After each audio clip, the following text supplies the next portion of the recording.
Cautivados por la palabra, con el padre Manuel Pérez Tendero, desde Daimiel, en la diócesis de Ciudad Real.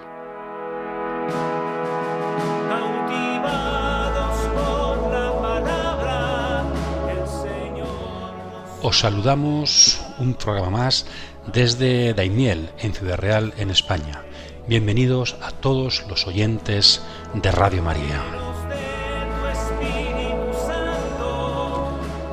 Seguimos adelante con nuestro itinerario por la Biblia, por la Palabra de Dios. Nos hemos quedado en el libro del Génesis, el libro del Éxodo hemos comenzado ya, y os invitamos a trabajar sobre este libro en este programa. Hemos empezado hablando de la salida de Egipto. Después de salir de Egipto, con el paso del Mar Rojo, tenemos ahora un pequeño itinerario del pueblo de Israel por el desierto hasta el Sinaí, desde el Mar Rojo al Sinaí. Final del capítulo 15 del Éxodo, 16, 17 y 18.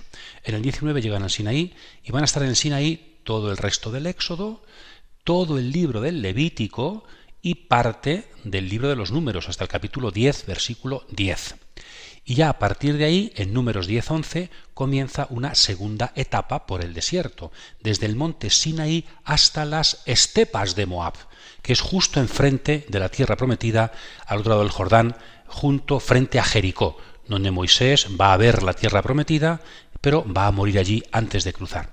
Por lo tanto, nos quedarían dos momentos de camino por el Éxodo y un momento central de alianza en el monte Sinaí.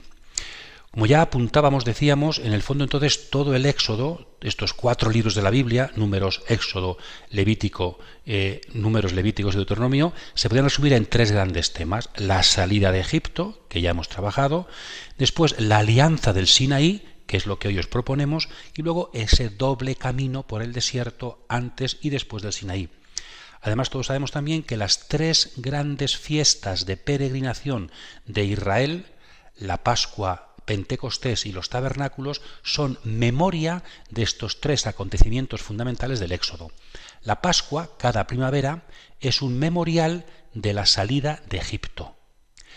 Pentecostés, en verano, 50 días después de la Pascua, 7 semanas después, fiesta de las semanas o de Pentecostés, es un memorial de la alianza del Sinaí, del don de la ley en el Sinaí. Y después, en otoño, al comienzo del año agrícola, la fiesta de las tiendas, es un memorial de la salida del paso por el desierto, de la estancia de Israel en el desierto. Entonces tenemos 3 temas del Éxodo con 3 fiestas fundamentales de peregrinación. Este es el primer punto que hoy queríamos compartir con vosotros. Y hoy, después de haber visto la Pascua y la salida de Egipto, vamos a ver el Sinaí y Pentecostés. Primer punto importante para situarnos. Seguramente estos libros de la Biblia los hemos leído muy poco y hay gente que se atreve poco a leerlos. Yo os invitaría a que despacio también seáis capaz de leerlos. Por lo menos lo que nos queda del libro del Éxodo sería muy interesante. Bien, pasamos a un segundo punto. Nos centramos entonces en el Sinaí. Israel llega al Sinaí en el capítulo 19 del Éxodo. Y va a estar ahí, como he dicho antes, la mitad del Éxodo, todo Levítico y parte de los Números. Es el lugar, la perícopa, el texto más largo de toda la Biblia. ¿Por qué pasa Israel tanto tiempo en el monte Sinaí? ¿Y por qué le dedica la Biblia tanto texto? ¿Por qué? Pues muy sencillo, porque va a ser el lugar fundacional de la alianza de Dios con su pueblo y el lugar en el que se dan las leyes para el pueblo. Es más, muchas leyes que se dieron después van a retrotraerse a este momento.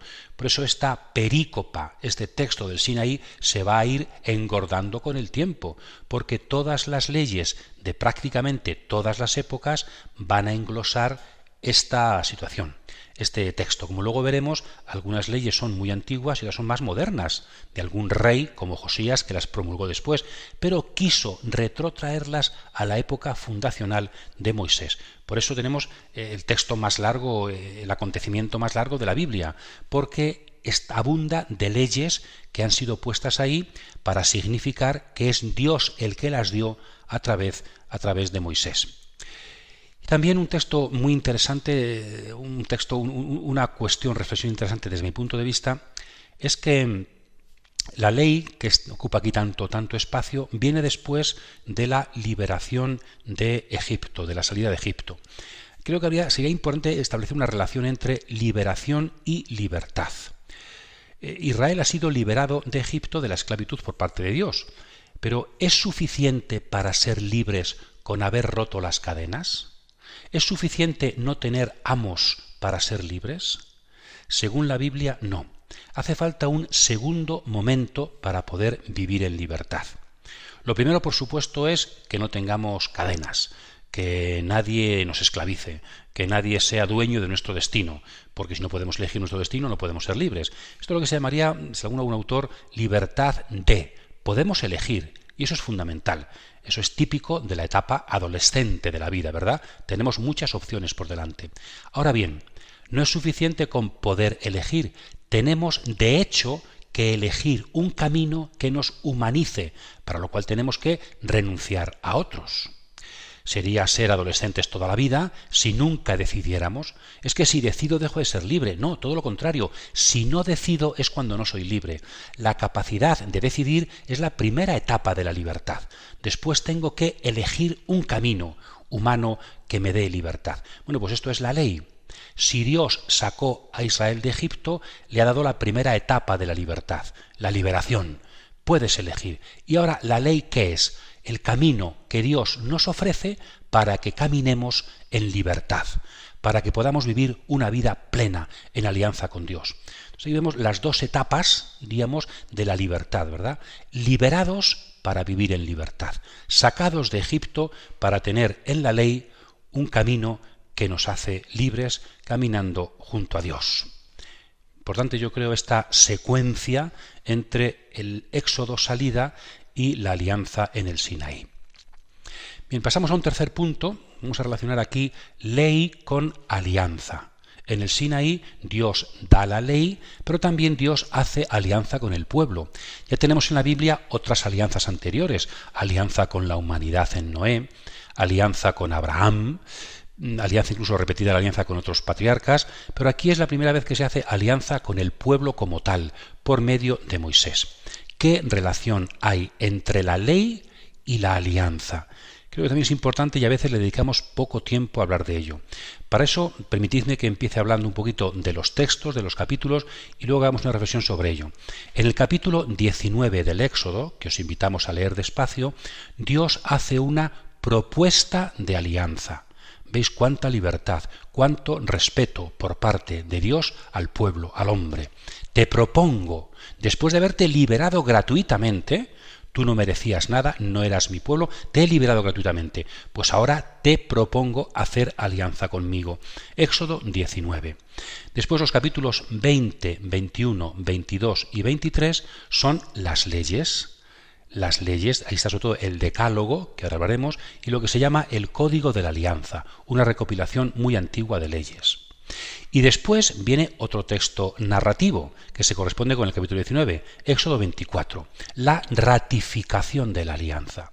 ¿Veis? Entonces, entre la propuesta de alianza de Dios y la realización de la alianza están unos capítulos con las leyes. ¿Qué es la ley entonces? El contenido de la alianza. Yo te propongo que seas mi pueblo. ¿Y qué hace falta para ello? Que cumplas estas estipulaciones, que cumplas estos mandamientos. El pueblo acepta las condiciones, entonces en el capítulo 24 se ratifica la alianza con unos sacrificios que Moisés realiza. Es decir, la ley, por tanto, no es una ley dada en general a todo el mundo, sino que es el objeto, el contenido de las relaciones entre Dios y su pueblo. Porque Dios es el Dios de Israel, porque Dios ha salvado a Israel, porque el pueblo ha aceptado libremente la alianza, esta es la ley.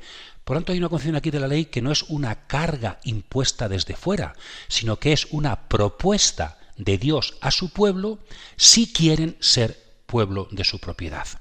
El pueblo sabe que se compromete, o sea, tiene contenido. Queremos ser tu pueblo a ningún precio. No, os comprometéis a cumplir esta ley.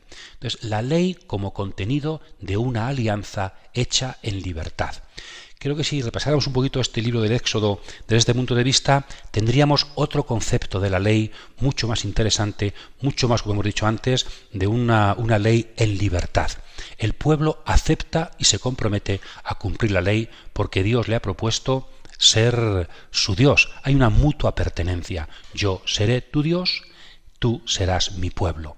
Y en el centro de esa ratificación pues está la ley. El pueblo acepta esta ley. Tercer punto fundamental, la relación profunda, teológica, divina y humana entre alianza y ley.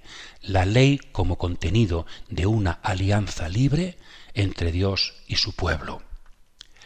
Pasamos a un cuarto punto, vamos a analizar un poquito este contenido de la alianza, la ley. Primero, en el capítulo 20, los 10 mandamientos. Tenemos en la Biblia, en el Pentateuco, 2 versiones de los 10 mandamientos. Una está aquí, en Éxodo 20, y otra segunda versión está en Deuteronomio 5. Son 2 versiones. La principal diferencia, y pequeñas diferencias, la principal es en la motivación del sábado. Si lo leéis despacio, veréis que el sábado, en el Éxodo, dice que hay que guardarlo, hay que santificarlo, porque Dios descansó en sábado en la creación. En cambio, Deuteronomio 5 dice que hay que descansar en sábado porque el pueblo ha sido liberado de Egipto. ¿Veis? La justificación del mandato del descanso, una es por la creación y otra por la liberación. Muy interesante la doble perspectiva. Bien, analicemos, según la tradición, la ley ha sido escrita en 2 tablas por el mismo Dios, la primera tabla y la segunda tabla. La primera tabla tendría 4 mandamientos y la segunda tabla tendría 6 mandamientos. La primera es nuestras relaciones con Dios, ¿verdad? Dios es el único, no se puede tener otro Dios frente a él, no se pueden hacer imágenes de Dios, no se puede pronunciar el nombre de Dios y hay que santificar las fiestas. 4 mandamientos que indican nuestra relación con Dios. Y después, honrar padre y madre, y los demás, otros 6 mandamientos en relación con el prójimo. De ahí que entendamos perfectamente cómo Jesús resumió los 10 mandamientos, la ley, en 2 mandamientos, que son la primera tabla y la segunda tabla, ¿verdad? Amar a Dios sobre todas las cosas y amar al prójimo como a uno mismo. Jesucristo, en una perspectiva muy judía, está resumiendo la ley de Dios en esta doble tabla, en esta doble relación que se fundamenta sobre todo en el amor, ¿verdad? Amor a Dios, amor al prójimo. Y aquí tiene un tema interesante y es que nuestros 10 mandamientos no se corresponden del todo con los 10 mandamientos de Moisés, porque el segundo mandamiento, no te harás imágenes, es un mandamiento que en la Iglesia no existe. Ahí hubo hasta un concilio, el Concilio II de Nicea, del siglo VIII, porque la Iglesia piensa que desde la encarnación de Jesucristo, Jesucristo es la imagen de Dios, pues ya sí se pueden hacer imágenes de Dios, eso sí, no para darles culto de idolatría, no para darles un culto de adoración, sino un culto de veneración, un culto de servicio. Entonces, imágenes sí, pero correctamente entendidas. Y para que fueran 10 mandamientos, repasadlos si queréis bien, como no existe el segundo mandamiento, el último mandamiento de Moisés, no desear a la mujer del prójimo ni desear los bienes del prójimo, lo hemos dividido en 2. No desear la mujer del prójimo sería el 9º mandamiento, los pensamientos impuros, ¿verdad? Y no desear los bienes del prójimo, el 10º mandamiento, el no codiciar, ¿verdad? Los bienes ajenos. Entonces, 10 mandamientos, pero hay una pequeña diferencia, en este caso una diferencia teológica profunda, y es la cuestión de la imagen, que sería muy importante comprender correctamente para vivirlo. El Concilio de Nicea lo hizo muy bien, pero no todos los católicos lo saben y lo comprenden. Entonces sería muy bueno que no podemos tratar las imágenes como si fueran dioses, efectivamente, sino que el culto a las imágenes y a los santos es un culto, diríamos, secundario. No es el mismo culto que se tributa a Dios. A Dios adorar solo se puede adorar a Dios. En cambio, las imágenes, igual que los santos, podemos venerarlos porque representan una realidad, las imágenes, que es Dios mismo. Muy bien, el cuarto punto entonces, los 10 mandamientos. Y pasamos a un quinto punto. Después de los 10 mandamientos tenemos lo que se llama el Código de la Alianza. El Código de la Alianza es una recopilación antiquísima de leyes que tenemos aquí colocada. En el Pentateuco, os invitamos a buscarlas, tenemos 3 grandes recopilaciones de leyes. Una es esta, la primera y la más antigua.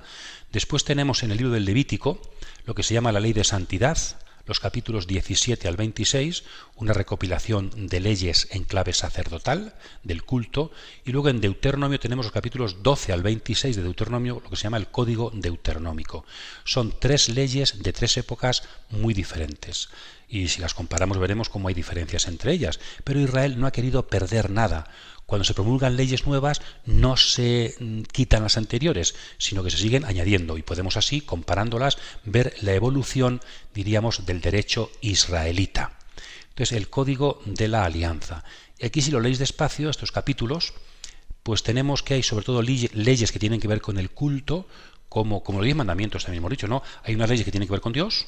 Entonces comienzan así, relación con Dios. Después hay unas leyes que tienen que ver con los hermanos, con el aspecto social, con los pobres. Y después vuelven las leyes que tienen que ver con las fiestas. Y siempre la doble relación. Hay como una especie de bocadillo, ¿verdad? Primero con Dios, luego con el prójimo, después otra vez con Dios. Esa doble dimensión es fundamental siempre para comprender las leyes. Tenemos una doble relación que tenemos que cuidar. La relación con Dios y la relación con los demás. En este caso, muy especialmente, la relación con los pobres, con los necesitados, con los emigrantes, con toda la gente que vive, porque ser pueblo de la alianza, ser pueblo de Dios, significa también cuidar a los pobres en su nombre. Esta recopilación antiquísima de leyes sabemos que es anterior al siglo VII antes de Cristo, a la época de Josías, pero es verdad que leyéndola nos sitúa en un pueblo sedentario, o sea que seguramente su origen no se remonta a Moisés del todo, sino que sería en los primeros años, diríamos, de la época en la que Israel ha conquistado la tierra, y ahí ya se da un conjunto de leyes para vivir como pueblo de la alianza. Bien, interesante, porque es una cosa que está hoy muy de moda, ¿verdad? Israel es de los pueblos más antiguos que ha sido un pueblo de derecho, un estado de derecho, ¿verdad? Donde lo que importa es la ley. La ley es lo que nos da libertad y nos hace que tengamos igualdad entre unos y otros. Entonces, la importancia de la ley, de todo tipo de leyes para el pueblo de Israel. Desde muy antiguo, Israel ha sido un pueblo de la Torá, un pueblo de la ley.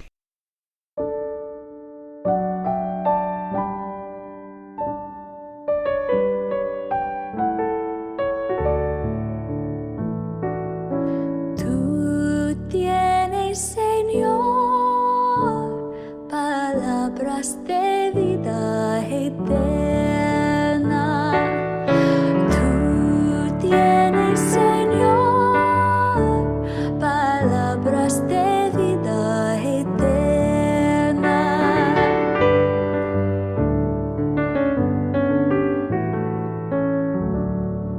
La ley del Señor es perfecta del todo y reconforta el alma. Inmutables son las palabras del Señor y hacen sabio al sencillo. Tú tienes, Señor, palabras de vida eterna.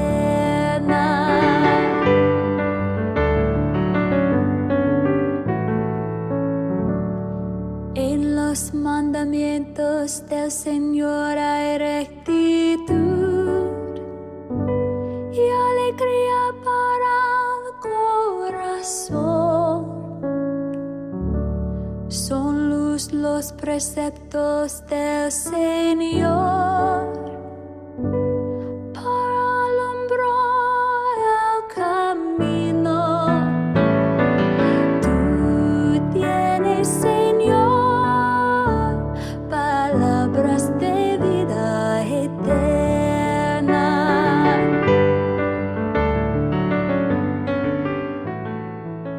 Continuamos un sexto punto. Avanzamos leyendo el libro del Éxodo. Después del capítulo 24, hemos dicho que está la ratificación de la alianza ahí.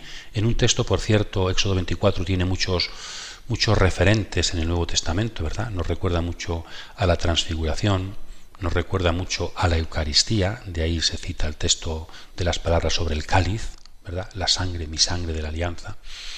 Bien, pues pasamos a los siguientes capítulos, los últimos capítulos del libro del Éxodo, capítulos 25 al 40.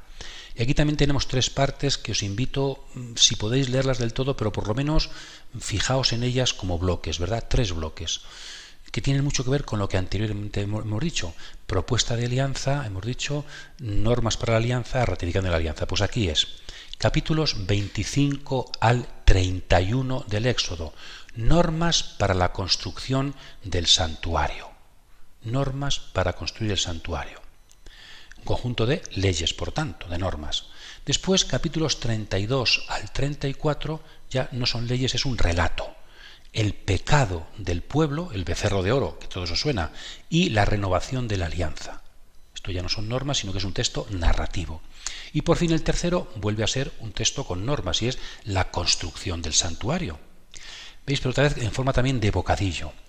Entre las normas para construir el santuario y la construcción de hecho del santuario se inserta el relato del pecado del pueblo y el perdón. ¿Y esto por qué? Qué interesante es esto, ¿verdad? Si tenemos paciencia para verlo, para comprobarlo, para leerlo. Después de escuchar el programa de la radio os invito a que veáis en la Biblia y lo veáis, ¿verdad? Y es que el santuario, el futuro templo, ahora es un santuario, una tienda, ¿verdad?, nómada. El santuario, la presencia de Dios, el culto tiene que ver con el pecado. Entonces, primero, que tiene una doble relación con el pecado. Primero, Dios, las normas se dan antes del pecado. Hay que construir un santuario antes de haber pecado. Es decir, la presencia de Dios en medio del pueblo no depende del pecado del pueblo. Dios está presente antes de pecar el pueblo, se le pide, y después de pecar el pueblo. La presencia de Dios en medio del pueblo no depende de lo bueno o malo que sea el pueblo. Depende de una gracia de Dios, depende de la alianza. Como el pueblo ha querido, pues entonces Dios va a estar siempre allí. Peque el pueblo o no peque. Cosa importante para sostener luego el futuro en tiempos de pecado. Y también la relación con el pecado en un segundo lugar, y es que el templo sirve, el culto sirve para superar el pecado. Hay una relación intrínseca también entre pecado y culto. De hecho, a lo largo de la historia de Israel se va a subrayar muchísimo, cada vez más, que los sacrificios tienen un carácter expiatorio, porque la comunión con Dios, que significa la alianza, ha sido rota por Israel. Entonces, ¿qué es el culto? Un intento de recuperar la comunión con Dios rota por el pecado. El pecado no es incumplir unas normas sin más, no, el pecado es romper con Dios. El pecado es la ruptura de una relación. Entonces, ¿qué es el culto expiatorio? Que es el intento de renovar, de recuperar esas relaciones entre Dios y el pueblo.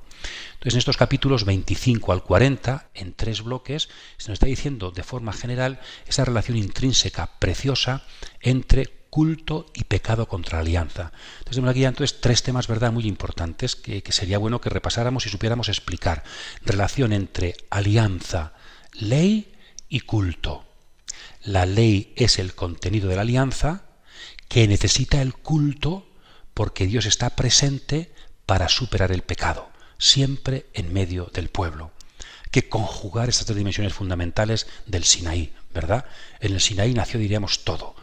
La alianza, la ley y el culto. 3 dimensiones fundamentales de la religiosidad de Israel que siguen estando también en nuestra religiosidad. Entonces, saber conjugar muy bien esas 3 dimensiones en nuestra forma de vivir. ¿Y en qué consistió, digamos una palabrita sobre en qué consistió el pecado del pueblo? Éxodo 32. ¿Por qué el pueblo pecó? ¿Tan malísimos eran?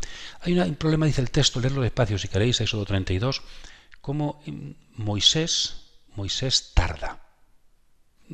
Está en el monte Sinaí y no acaba de bajar. Es la impaciencia del pueblo. No tiene delante una referencia.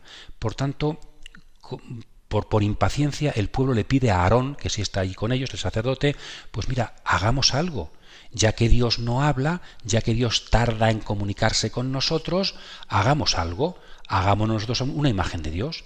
¿Veis? La impaciencia del pueblo, el no saber esperar a que Dios nos hable, el no saber dejar a Dios que sea el protagonista de nuestra relación. La impaciencia del pueblo, fundamental. Y en segundo lugar, construyen un símbolo de la divinidad. No es que cambien de Dios, no se van detrás de otros dioses, sino que hacen un becerro para significar a Yahvé. De hecho dirá a Aarón, este es tu Dios Israel que te sacó de Egipto. El problema no está en cambiar de Dios, sino en confundir a Dios con un becerro. El becerro es la forma que había de representar al Dios de los cananeos, al Dios Baal. Entonces lo que hace Aarón es poner una imagen de aquel tiempo, una imagen religiosa, para subrayar. Entonces el pecado consiste en el fondo en esa religiosidad de la imagen impaciente que construye un Dios a nuestra medida. En vez de dejar que Dios nos construya, construirnos nosotros un Dios porque Dios no acaba de hablar. En vez de una religiosidad de arriba a abajo, diríamos, de la gracia, una religiosidad de abajo a arriba, de la idolatría. Y este pecado de la impaciencia del pueblo y de querer hacerse un Dios a su medida, querer imaginarse cómo es Dios, querer en el fondo controlar a Dios, tener a Dios en medio de ellos con una imagen, provoca un diálogo precioso entre Moisés y Dios, entre Dios y Moisés. Dios piensa destruir a este pueblo. Son infieles, por lo tanto, Moisés, voy a destruirlos y voy a convertirte a ti en un nuevo Abraham, padre de un nuevo pueblo. Y entonces Moisés contesta, no, Abraham ya existió. Señor, te pido, te intercedo por este pueblo, perdónalo. Yo no quiero ser Abraham, yo quiero ser Moisés. Abraham es el patriarca. Yo no quiero que fundes un nuevo pueblo. Soy parte de este pueblo y, por favor, querría hasta ser yo quitado del pueblo, como dirá después San Pablo, antes de que destruyas este pueblo. Por tanto, perdónalo. Precioso. Dios de hecho le dice a Moisés, este pueblo que tú sacaste de Egipto. Y contesta a Moisés, no, este pueblo, Señor, que tú sacaste de Egipto. Esa frase se repite 3 veces, ¿verdad? Aarón llama a la imagen, este te sacó de Egipto. Dios le dice a Moisés, tú sacaste de Egipto. Y Moisés dice a Dios, tú lo sacaste de Egipto. Esta es la clave. ¿Quién ha sacado de Egipto al pueblo? No ha sido Moisés, el hombre. No ha sido una imagen. No, ha sido el Dios escondido, el Dios de Israel. Esta es la clave. Y también qué actitud más hermosa de Moisés aquí, que es capaz de no dejarse, digamos, embaucar, de querer construir él su propio pueblo, sino realizar la misión que Dios le ha encomendado, que éste siga siendo el pueblo de Dios, que éste siga siendo el pueblo elegido. Es muy bonito la relación entre el pecado y Moisés, entre el pecado y el santuario, entre el pecado y el Dios que siempre está dispuesto a perdonarnos.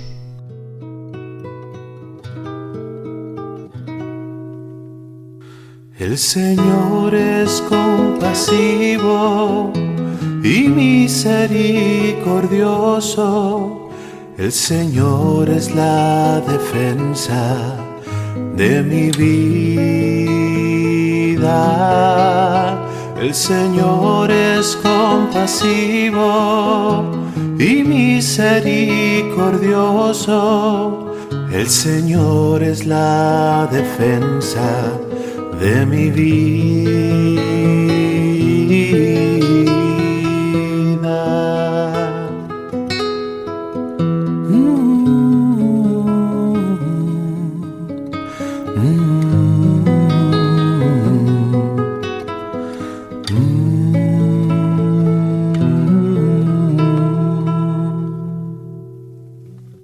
Tu Señor, mi inspiración y mi vida, principio y fin de todo lo eres tú, Señor. Mi inspiración y mi calma, la fuente que me da de beber.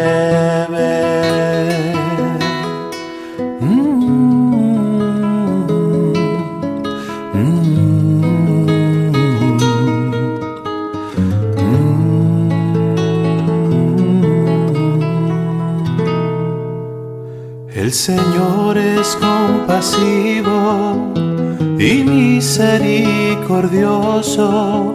El Señor es la defensa de mi vida. El Señor es compasivo y misericordioso.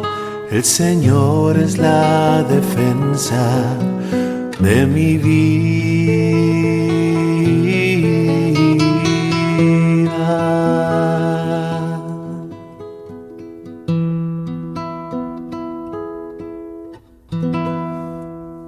Pasamos a un séptimo punto.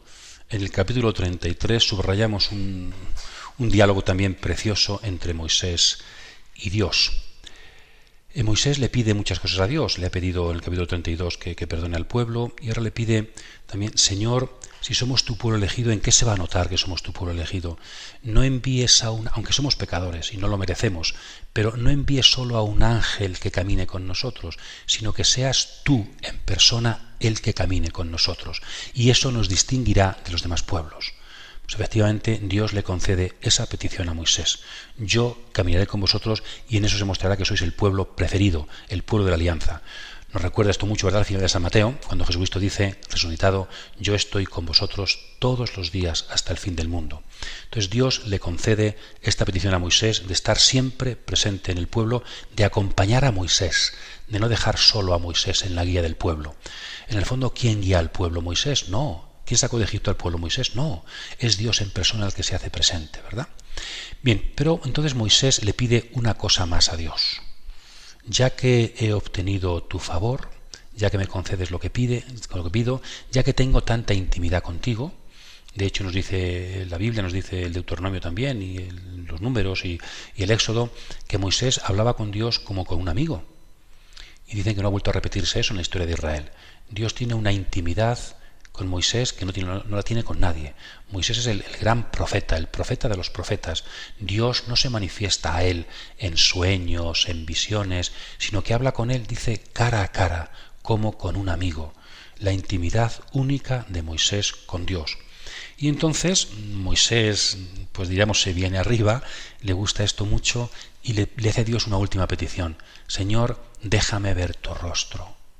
Déjame ver tu rostro.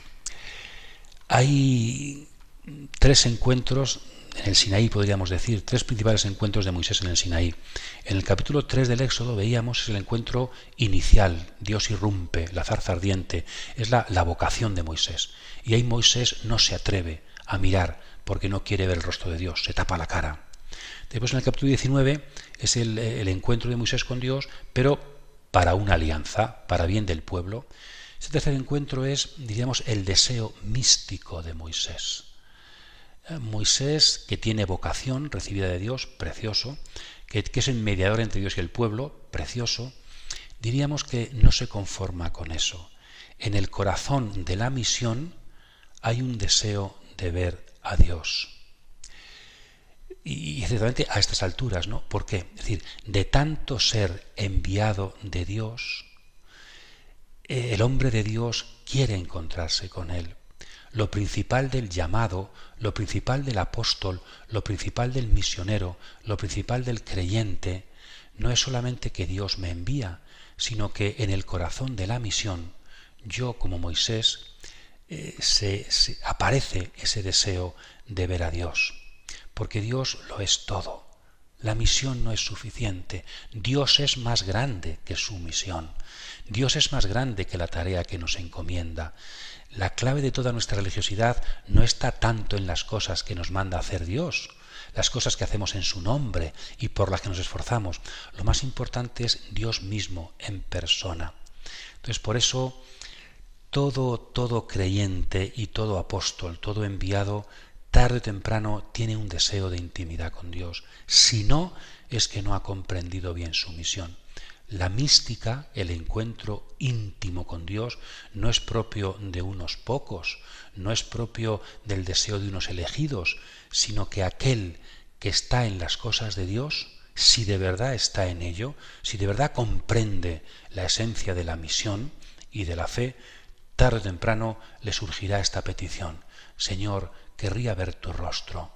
No me es suficiente con la misión, con ser enviado tuyo, sino que quiero compartir tu intimidad. Y este deseo, pues Dios no se lo puede conceder del todo a Moisés. Hay aquí un texto bíblico profundísimo que nos vale para toda la Biblia, también para el Nuevo Testamento. No se puede ver a Dios y seguir con vida. Dice el prólogo de San Juan cuando termina Juan 1:18, a Dios nadie lo ha visto jamás, ni siquiera Moisés. No se puede ver el rostro de Dios y seguir con vida. Hay una promesa de futuro. Cuando muramos, más allá de esta vida, podremos ver el rostro de Dios. Entonces ahora, ¿con qué tiene que conformarse Moisés?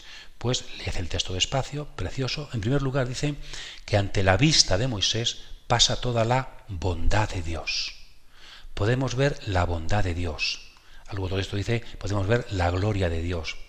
Pero no podemos ver a Dios en persona, sino sus efectos, su huella, el aroma de bondad que deja, la belleza que deja a su paso, ¿verdad? Como decía Juan de la Cruz, que cuando el esposo pasa por estos sotos con presura, los dejó todos llenos de su hermosura, ¿verdad? Pues entonces eso es lo mismo, la bondad de Dios pasa delante de Moisés. Podemos ver las huellas de Dios, podemos ver sus efectos, podemos ver la bondad, podemos ver el reflejo, podemos ver cómo Dios actúa entre los hombres. En segundo lugar, también se dice que pronuncia su nombre. Es decir, Moisés ha visto la bondad y ha oído el nombre de Dios. Escuchar la voz de Dios. A Dios no se le puede ver todavía, pero se le puede escuchar y se puede ver su bondad. Realmente, como Moisés, escuchamos la voz de Dios. La oímos como pronunciada por Él mismo. La voz nos lleva también a la intimidad con Dios.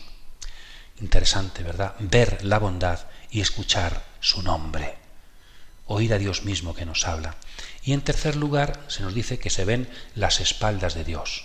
Es una forma de hablar porque Dios no tiene cuerpo y Dios no tiene espaldas.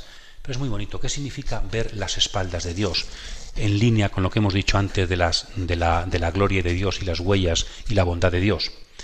Y es que cuando Dios pasa, se le puede ver después de haber pasado, en las huellas que ha dejado. Es decir, se puede ver no a Dios cuando está pasando. Eso nos pasa mucho en la oración, por ejemplo, ¿no? San Ignacio de Loyola nos dice que después de rezar hagamos examen de la oración, porque a veces cuando Dios está pasando por mi vida yo no lo veo. Veo sus espaldas, es decir, veo las huellas que ha dejado, es decir, lo veo después de haber pasado. Es muy importante que hagamos revisión de vida, examen del día, examen de la oración, porque cuando miramos hacia atrás, muchas veces vemos cómo Dios ha pasado a nuestro lado, ha pasado por nuestra vida. Pero por aquí significa las espaldas de Dios. Ver a Dios siempre en la huella que ha dejado. Pero es muy importante recapitular, hacer examen, mirar hacia atrás, porque en muchas ocasiones veremos el paso de Dios que no habíamos experimentado cuando estaba pasando a nuestro lado. También algunos santos padres interpretan esto de ver las espaldas de Dios como que se puede ver su final, es decir, se podrá ver a Cristo. Se podrá ver a Cristo. Cuando Jesucristo venga, entonces Él será las espaldas de Dios. Él será el definitivo enviado de Dios en quien podremos ver el rostro. Felipe, Juan 14, quien me ha visto a mí, ha visto al Padre. Ver las espaldas de Dios. Ahora, en un octavo punto, vamos a fijarnos en el final del libro del Éxodo, ¿verdad? Octavo punto, el final del Éxodo. Como acaba en el capítulo 40, después de haberse construido la morada, el lugar simbólico, la tienda del encuentro donde habita Dios, la nube, que es el signo de la gloria del Señor, de la presencia de Dios, se posa sobre la tienda, cubre la tienda. Es decir, no es suficiente con tener un lugar construido por el hombre para que Dios habite. No es suficiente con que el hombre construya algo. Si Dios no viene a habitar libremente en ese lugar, no es suficiente con nuestras... Sucede con la arquitectura, pero también sucede con los pensamientos, las ideas y todo, y los ritos. Si Dios no habita nuestros ritos, Dios no obedece a nuestros ritos, sino que Dios es libre. Por tanto, hace falta siempre que confiemos en su presencia, que aceptemos libremente su llegada, graciosa diríamos, ¿verdad? Y él quiere terminar así el libro del Éxodo porque es una forma redonda de decirnos que una vez que se ha hecho la alianza, Dios ya camina con su pueblo. Y a partir de ahora, cuando toma posesión de la nube, con la nube toma posesión del tabernáculo, de la tienda, significa que el pueblo tiene que pararse. Y después, cuando se levanta la nube, el pueblo echa a andar. La nube es un signo de la presencia de Dios, sobre todo de día, Y el fuego será un signo de la presencia de Dios, sobre todo de noche. Estos dos signos muestran a Dios caminando con su pueblo. Entonces tenemos ya una alianza con sus mandamientos y también con la presencia de Dios, con su templo andante, con su tienda del encuentro. Está constituyéndose el pueblo desde sus orígenes con sus elementos más característicos y fundamentales. Y aquí puede acabar un libro y comenzar otro, ¿verdad? Entonces os invitamos siempre, en el fondo, leer los finales de los libros bíblicos es muy interesante, igual que leer sus comienzos. Bueno, pues el final del Éxodo, aunque la perícopa, el estar en el Sinaí continúa, veremos, pero termina de forma significativa, porque se ha construido el lugar de la presencia y Dios toma posesión. Dios quiere habitar en la tienda del encuentro, como más tarde habitará en el templo que Salomón le construirá a Dios. Dios no solamente camina con su pueblo, sino que lleva la iniciativa en el camino. Cuando la nube se levanta de la tienda, el pueblo se pone a andar. Cuando la nube se posa, el pueblo se detiene. Dios acompaña y Dios dirige al pueblo a través del culto, a través del templo, que es signo perenne de su presencia. El pueblo no es nadie sin Dios. No solamente hizo en el origen alianza con Dios, sino que necesita que la presencia de Dios sea algo cotidiano en su existencia. Pasamos ahora a un noveno punto. Vamos a trabajar un poquito el libro del Levítico. Seguramente uno de los libros de la Biblia menos leído por todo el mundo, especialmente por los cristianos, porque ciertamente es el único libro que consta todo él de leyes. No hay nada narrativo y por tanto es muy difícil. Además son leyes que tienen que ver, como su nombre indica, Levítico, tiene que ver con el sacerdocio. Es verdad que no trata sobre todo de los levitas. Los levitas son, se supone, la tribu de Leví, la tribu consagrada al sacerdocio, pero especialmente significaban una especie de sacerdocio menor, de segundo o tercer grado. Pero sí trata todo lo que tiene que ver con el culto. Por tanto, el griego le puso el nombre bien puesto, ¿verdad? El libro del Levítico es fruto de la Biblia griega. Bien, y seguimos en el Sinaí. Se ha construido la tienda del encuentro, Dios ha tomado posesión de ella, pues ahora hace falta el funcionamiento. Y para que haya funcionamiento, pues ¿qué necesitamos? ¿Cuál es la esencia del funcionamiento de la tienda? Los sacrificios. Los sacrificios son los rituales fundamentales del culto de Israel. Y por eso los capítulos 1 al 7 del libro de Levítico nos hablan del ritual de los sacrificios. Bien, para un cristiano esto en principio parecía no tener mucha importancia. Los sacrificios ya han pasado, diríamos. Tampoco en Israel se celebran porque no hay templo en estos momentos. Entonces, bueno, pero puede ser significativo para conocer la religiosidad antigua y también porque en el fondo Jesucristo ha venido a culminar el significado profundo de los sacrificios. Si no entendemos bien este símbolo de los sacrificios, no entenderemos, por ejemplo, la carta a los Hebreos, no entenderemos la cruz de Jesucristo como sacrificio. Después de esos capítulos 1 al 7 que tienen que ver con los sacrificios, hacen falta los mediadores en el sacrificio. ¿Quién ofrece el sacrificio? El pueblo, el creyente, el fiel, pero necesita un mediador en el sacrificio, que es la tribu de Leví, de donde salen los sacerdotes. La importancia de la mediación en toda religiosidad. Entonces el sacerdote está al servicio del culto, para significar que el acceso a Dios no es tan fácil, sino que tiene que haber alguien dedicado para mediar entre el hombre y Dios en ese acceso.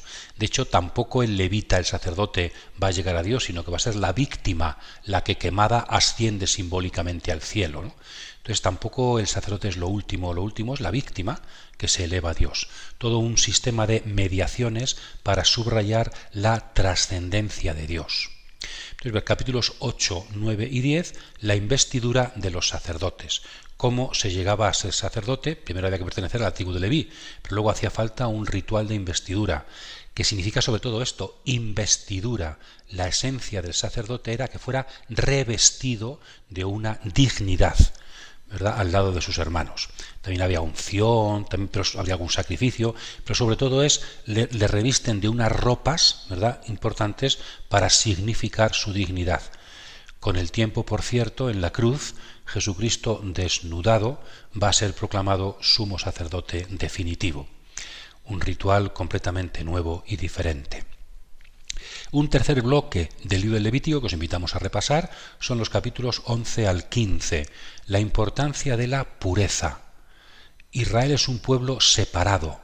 Los sacerdotes tienen que estar separados del pueblo para también significar la separación de Dios, su trascendencia. Y por eso hacía falta ser puros. Y cuando se manchaba, cuando el sacerdote o también Israel se manchaba, hacía falta un ritual para mantener la pureza. Y también hace falta apartarse de las personas que están impuras, que tiene que ver también mucho con ciertos aspectos de la sexualidad, ciertas enfermedades de la piel. Bueno, hay cosas ahí también muy curiosas, ¿verdad? Toda esta pureza ritual que después Jesucristo también nos hablará de ella, pero de una forma nueva. Bienaventurados, dice, los puros, los limpios en el espíritu. No se refiere a una pureza física, tampoco a una pureza ritual, sino a una pureza en el corazón, a una pureza profunda.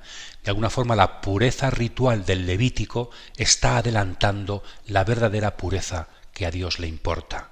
Porque no manchan los alimentos, dirá también en Marcos capítulo 7 Jesús, no manchan los alimentos, no hacen impuro al hombre lo que comemos. Lo que hace impuro al hombre es lo que sale del corazón. Y estamos iniciando, diríamos, un camino donde Dios se manifiesta, pero donde no ha terminado todavía de comprenderse su voluntad plena. Entonces, el Levítico inicia cosas que solamente con Jesús podemos saber en plenitud. Dentro de esta pureza podemos poner aparte el capítulo 16, un capítulo muy interesante, el ritual del día de la expiación, llamado en hebreo Yom Kippur, día de la expiación. Seguramente esta fiesta, el día de la expiación, que se celebra en otoño, no existía antes del destierro, antes del siglo VI, sino que se introdujo en la historia de Israel a partir del destierro por esta profunda conciencia que Israel tenía de ser un pueblo pecador y que todos los males le habían sobrevenido por ser un pueblo pecador. Entonces es un día dedicado a la expiación por todos los pecados del pueblo, con un ritual muy significativo de entrada al santuario y también de los pecados se cargan sobre un cabrito que luego es lanzado al desierto, ¿verdad? En este día, el día del Yom Kippur, es el único día del año, esto también es interesante, en que el sumo sacerdote, solo él, podía entrar a la zona más sagrada del templo, que es el Santo de los Santos, donde estuvo en tiempos el Arca de la Alianza, pero ya después del exilio no hay nada. Es un vacío que simboliza la presencia de Dios, más allá de la cortina, ¿verdad? Entonces es el único día del año que el sumo sacerdote puede entrar al Santo de los Santos, al Sancta Sanctorum. Todo este ritual del Yom Kippur le vendrá muy bien a la carta a los Hebreos en el Nuevo Testamento para interpretar la ascensión de Jesucristo, la entrada a los cielos, como un gesto sacerdotal. La carta a los Hebreos nunca se habría escrito sin el ritual del capítulo 16 del libro del Levítico, el Yom Kippur, una fiesta que todavía Israel sigue celebrando, aunque no en el templo, evidentemente. Después tenemos una recopilación, ya hemos hablado de ella, los capítulos 17 al 26 son una recapitulación antigua, también bastante antigua, aunque sacerdotal, de todo tipo de leyes, también con las fiestas. Es la tercera gran recopilación de leyes. La más antigua es el Código de la Alianza, ya hemos hablado de ella, está en el Éxodo. Después vendría el Código deuteronómico, que no hemos hablado todavía de ella, en el libro del Deuteronomio. Y esta sería la tercera y última, es en perspectiva sacerdotal, cuáles deberían ser las leyes principales de Israel. Y luego el capítulo 27 es un apéndice con algunos temas de tasas, ¿verdad? Entonces este es el conjunto del libro del Levítico. Quizá lo que podemos subrayar fundamentalmente es el concepto que hay de santidad debajo de esto. Ser santos, en la mayoría de estos capítulos, tiene que ver con la separación, la pureza, el ser diferente. Esto luego se puede interpretar de forma negativa, pero tiene en principio un sentido muy positivo y es subrayar la trascendencia de Dios. ¿Por qué en el templo había tantas barreras? Hasta aquí los gentiles, hasta aquí los israelitas, hasta aquí las mujeres, por aquí los hombres, hasta aquí los sacerdotes. Más allá de la cortina solamente el sumo sacerdote en el día del Yom Kippur. Estas separaciones son una pedagogía de la trascendencia de Dios. Dios no es cualquier cosa, no es uno de nosotros, tendremos acceso a Él si Él nos abre la puerta. De hecho, otra vez la carta a los Hebreos, tenemos acceso a Dios solo con Jesucristo. Todas estas restricciones del Levítico, la carta a los Hebreos las interpreta como que aún no se había manifestado el camino verdadero de acceso al santuario, que solo llega con Jesús. Por tanto, la santidad como un atributo de Dios no es una cuestión primeramente moral, sino que es un atributo de Dios. Entonces, es santo aquello que es apartado para Dios, frente a lo profano, lo consagrado, lo que se ha apartado para Dios. Entonces, ¿cómo se transmite la santidad? Por impregnación. Seremos santos en tanto en cuanto estamos cerca de Dios. Hay aquí en el fondo un concepto de santidad que tiene mucho que ver con la gracia. Dios, el solo santo, quiere que también nosotros seamos santos y por eso quiere que nos acerquemos a Él. Cuanto más cerca estamos de Dios, más santos podemos llegar a ser. Y por fin, el 10º punto que queríamos compartir con vosotros sería los capítulos, hemos dicho, 17 al 26, la ley de santidad. De alguna forma, lo que hemos dicho en el punto 9 es completamente verdad, claro, el concepto de santidad, pero están puestos aquí en el centro, casi al final, estos capítulos, porque dan un matiz nuevo. No solamente hay cuestiones rituales de sacrificio, sino también cuestiones morales.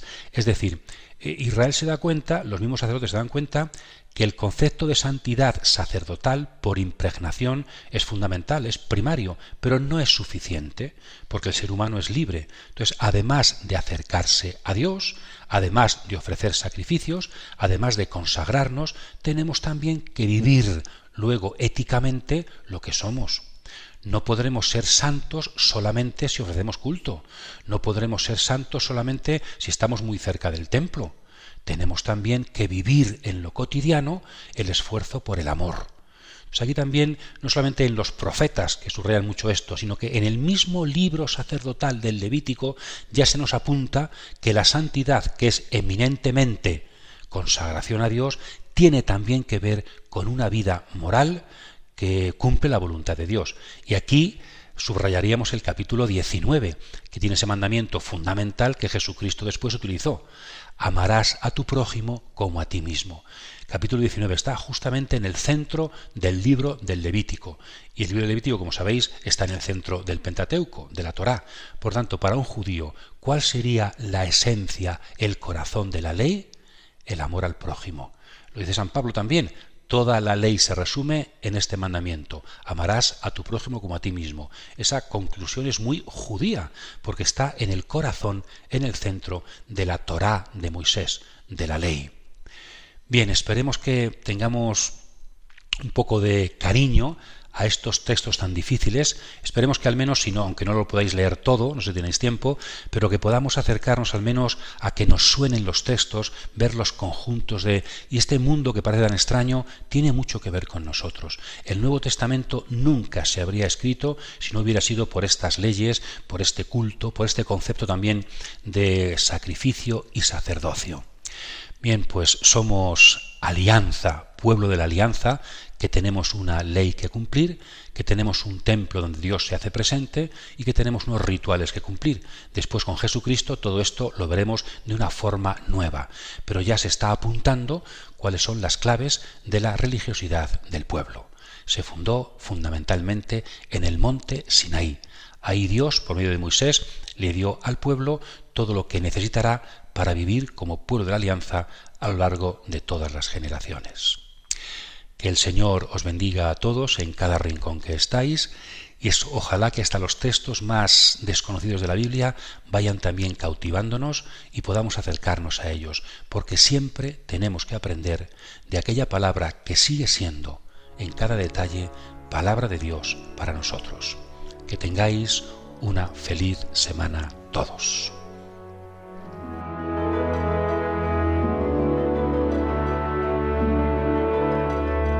Cautivados por la palabra, con el padre Manuel Pérez Tendero, desde Daimiel, en la diócesis de Ciudad Real.